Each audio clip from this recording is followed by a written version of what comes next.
Assalamualaikum. Kali ini saya nak berkongsi cara untuk anda simpan anda punya ubat herba kucing supaya dia tahan lama. Jadi anda tidak perlu sentiasa keluar mencari daun-daun herba rumput yang segar ataupun fresh, sebab anda sudah ada simpan. Jadi benda ni dia memudahkan anda punya kerja lah ya, dalam membela kucing ya. Jadi pertama sekali saya sudah ambil ya, saya terus ambil satu batang pohon terus, sebab saya nak buat banyak lah ya, sebab saya nak buat banyak sikit, sebab saya punya ni sudah habis ya, yang saya buat sebelumnya sudah habis, saya nak buat. Jadi saya ambil satu batang pohon terus. Dan ini sebenarnya pohon semalu juga, walaupun dia besar sedikit, dia tiada bunga pink, dia pohon semalu juga, sebab kita sentuh ni dia tertutup ya, kita sentuh dia punya daun ini dia tertutup sendiri. Jadi ini pohon semalu jugalah ya, dia cuma adik-beradik ya, dia beradik-beradik juga dengan pohon semalu yang kecil, yang batang tidak besar ya. Dia adik-beradik sahaja, jadi boleh guna jugalah ya. Jadi sebelum saya nak buat ni, kita nak potong dahulu pohon ini ya. Kita nak daun sahaja, jangan batang-batang sekali, kita tak nak batang ya, nak daun sahaja. Jadi kita potonglah dia ya.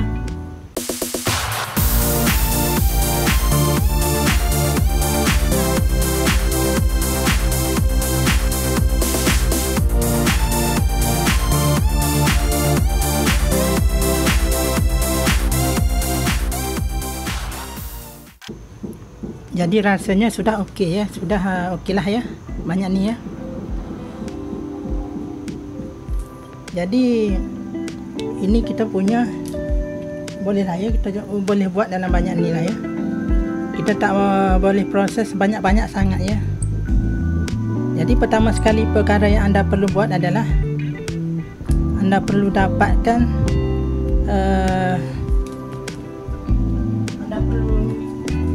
anda perlu dapatkan sebotol botol mineral ya, yang bersih ya. Anda boleh pergilah ya di kedai mana beli sebotol air mineral, sebab anda nak botol dia. Sebab kita perlukan botol yang bersih ya, botol yang bersih. Kita tak nak botol yang hasil daripada air Coca-Cola ke air bergas, kita tak nak ya, sebab dia akan menimbulkan dia tindak balas terhadap kita punya ubat herba ya, ubat daun-daun herba lah ya, daun rumput, daun semalu apa semua. Jadi kita perlu botol yang bersih. Anda beli yang lain lah ya, anda beli yang baru. Lepas tu kita akan masukkan dalam ni lah ya. Ini ada yang saya sedikit daripada yang lepas ya, kita masukkan sekali lah.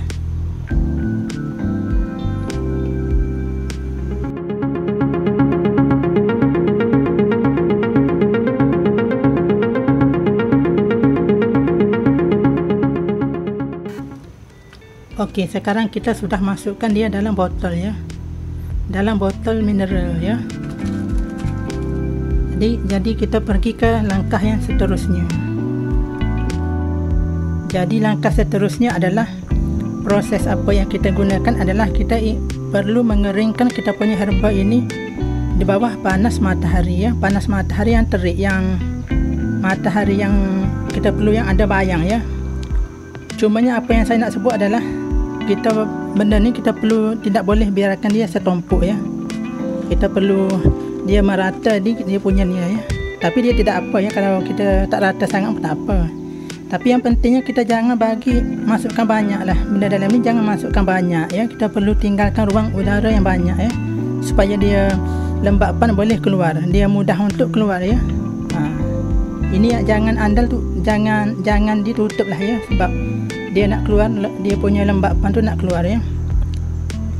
Jadi anda perlu keringkan di bawah cahaya matahari yang direct ini dalam 8 jam sehari selama 4 hari supaya dia betul-betul kering. Jadi anda perlu matahari yang direct macam ni ya, matahari direct yang ada bayang ya.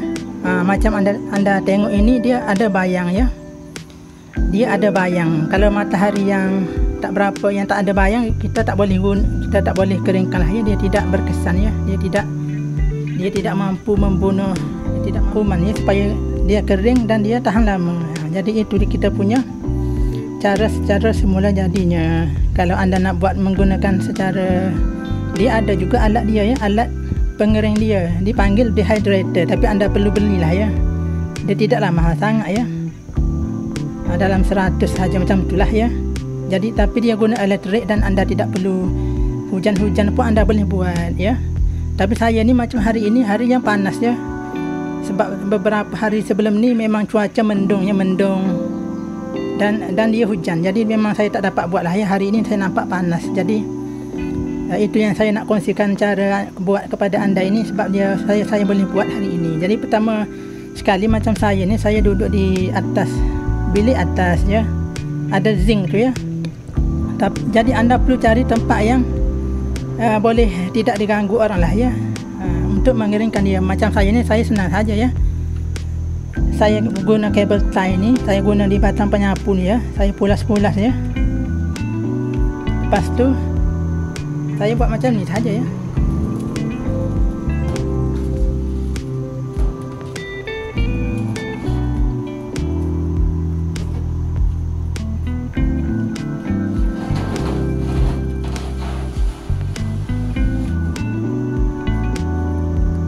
Okey, jadi saya buat macam tu ya, saya buat macam ni.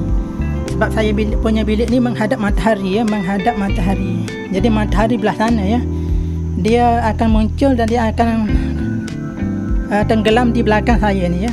Jadi bayang ni memang akan naik. Maksudnya bayang akan naik sampai dia habis petang ya. Jadi itu sebab saya letak di hujung ya. Dan penting sekali kalau anda nak angkat dia punya ni, anda perlu angkat cepat-cepat lah ya. Selepas jangan sampai lama matahari itu pergi ya. Contohnya bayang ni dah habis semua ya, dah habis matahari bayang semua ni. Jadi anda jangan biarkan lama, sebab kita nak pastikan dia punya berkualiti lah ya. Sebab kita punya matahari ni dia bukan sekadar mengeringkan lah ya, tapi dia membunuh juga kuman-kuman yang ataupun serangga sedikit sebanyak kuman apa yang ada, mikrob yang ada di daun-daun tu. Jadi dia bertahan lama. Kalau kita biar lama di angin yang tiada matahari direct macam ni ya, dia akan menyebabkan kuman tu menjadi aktif balik ya. Dia lembat-lembat ni dia tidak suka ya. Dia hanya, kalau untuk lebih berkualiti lah ya, lebih baik anda perlu matahari angkat sebelum bayang tu dia habis lah ya. Dia sampai dekat botol tu, bayang tu anda angkat lah ya. Jangan sampai lama-lama. Itu maksudnya ya. Sebab saya punya ni biasanya dia bayang habis ni, dia akan sampai sana bayang, dia mula pada sini ni, dia tak mula lagi sebab belum pukul 12 ya. Jadi apabila dia mula, dia akan pergi sampai ya, sampai ke petang ya. Jadi dia 8 jam. Anda perlu buat 8 jam lah ya, supaya dia betul-betul kering. Lepas tu dia betul-betul kering, anda boleh gunakan lah, anda boleh guna lama lah ya. Anda nak guna, anda ambil ya. Kalau anda nampak sana, dia sudah mula meruap ya. Dia punya kandungan air dalam daun tu sudah mula meruap ya. Jadi cara macam ni dia cepat sikit lah ya. Dia cepat sebab kita gunakan botol yang saya guna botol ni, dia lebih cepat ya. Sebab dia tekanan udara dalam tu dia lebih kuat lah ya. Kalau anda sekadar dalam bekas macam tu, dia tak menjadi, dia lambat. Dia satunya dia akan tercemar dengan benda-benda yang masuk dalam tu ya. Sebab dia tidak tertutup sangat ya. Jadi anda akan tercemar ya kalau anda gunakan bekas ya. Keduanya dia tidak akan seefektif macam ni lah ya. Kalau anda guna botol macam ni, dia akan efektif ya. Dia lebih cepat, kita dapat hasil dia lebih cepat kering ya. Tapi anda perlu ingat lah ya, kalau anda untuk merawat keracunan ya, anda guna daun semalu untuk merawat keracunan, dia tidak berkesan menggunakan cara daun yang dikeringkan ini. Daun semalu yang dikeringkan ini dia tidak berkesan untuk merawat kucing keracunan. Dia kurang berkesan lah ya. Jadi yang kalau anda nak merawat keracunan, anda perlu bagi yang fresh, yang segar ya.